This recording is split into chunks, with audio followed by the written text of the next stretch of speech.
passed away, he left me his house.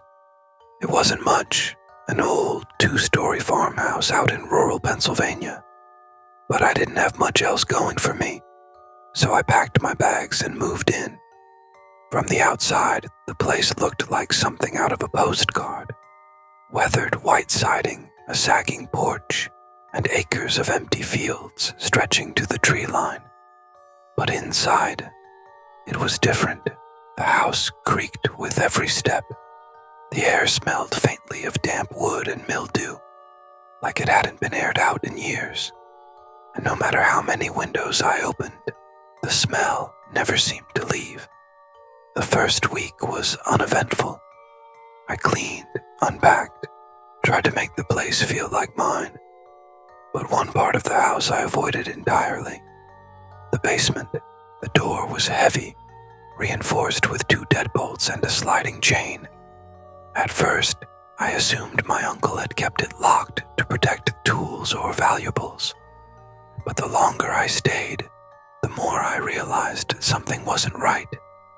At night, when the house was quiet, I'd hear it, knocking, faint, rhythmic, coming from beneath the floorboards. Sometimes it was soft, like fingertips drumming. Other times, loud enough to rattle the pipes. I told myself it was the house settling. Old plumbing, maybe raccoons. But deep down, I knew it was coming from the basement. One evening, curiosity got the better of me.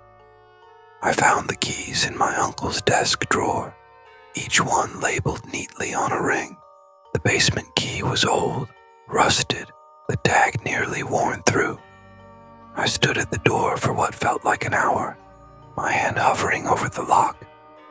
The knocking had started again, steady this time, as though whatever was down there knew I was listening.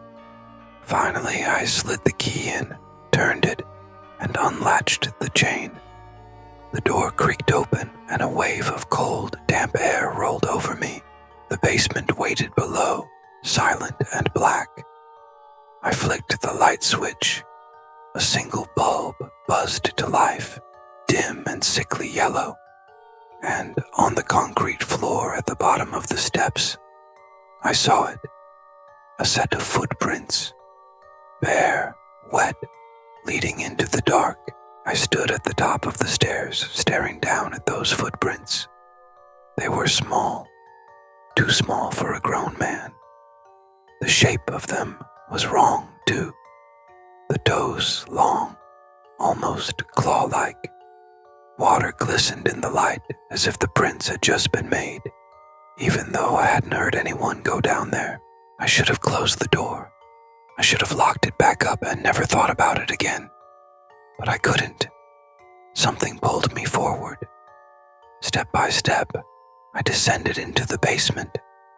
The wood groaned under my weight, and the air grew colder, damp enough that my skin prickled. The basement itself was bare, cinder block walls, shelves lined with dusty jars, an old workbench covered in tools. But the footprints didn't stop there. They trailed across the concrete, past the shelves, and disappeared into the far corner, where the shadows pooled darkest. I lifted the light chain, trying to see, but the bulb flickered and dimmed. That's when I noticed something carved into the wall. At first, I thought it was cracks in the cement, but when I leaned closer, I realized they were words. Dozens of words scratched deep into the cinder block, as if by fingernails. Don't open. Keep it locked. It remembers. Each phrase repeated again and again, scrawled at frantic angles, some fresh, some faded with age. My throat went dry. My uncle had lived here for 40 years. Had he written these, or had someone else? I backed toward the stairs, trying to convince myself to leave, when I heard it. A voice, faint, childlike, drifting from the shadows in the corner. Help me. My heart lurched. I spun, scanning the darkness, but there was nothing. Just the wet footprints vanishing into the gloom. Please, the voice came again, weaker this time. It's so cold.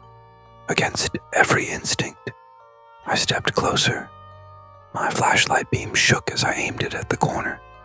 For just a split second, I saw something. A face, small, pale, with hollow eyes that glowed faintly in the dark. And then, it was gone.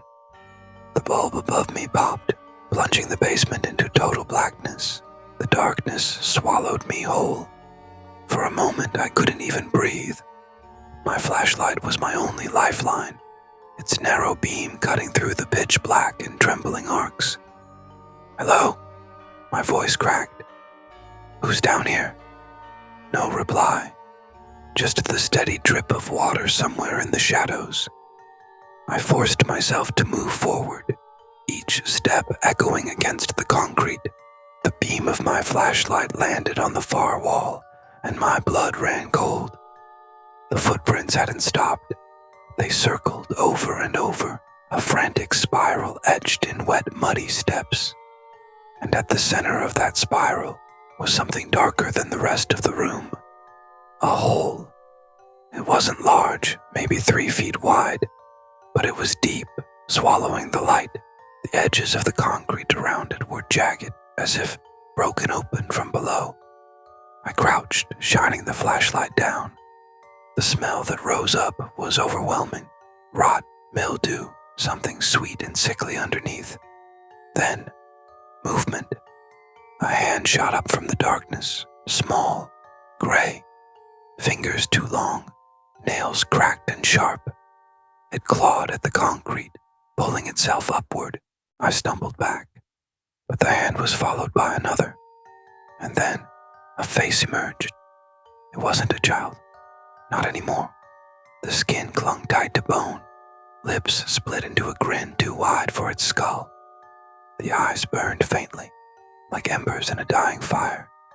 And as it pulled itself free of the hole, the voice that had called for help twisted into something else entirely. "You shouldn't have opened the door."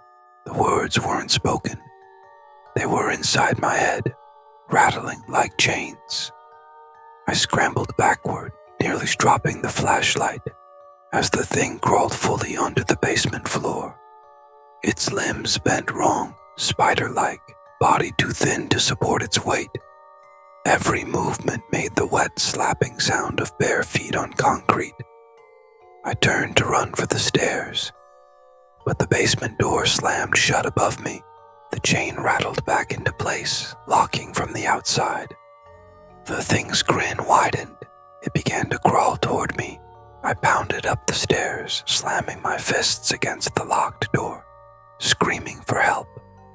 My flashlight beam swung wildly across the basement as I kicked, clawed, begged for someone, anyone, to hear me.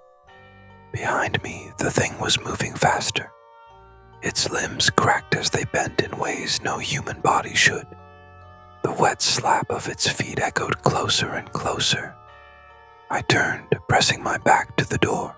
The flashlight trembled in my grip as I shined it directly into its face.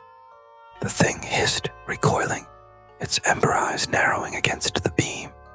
For one fleeting second, I thought maybe, just maybe, the light could stop it. But then it spoke. "Lights go out, always."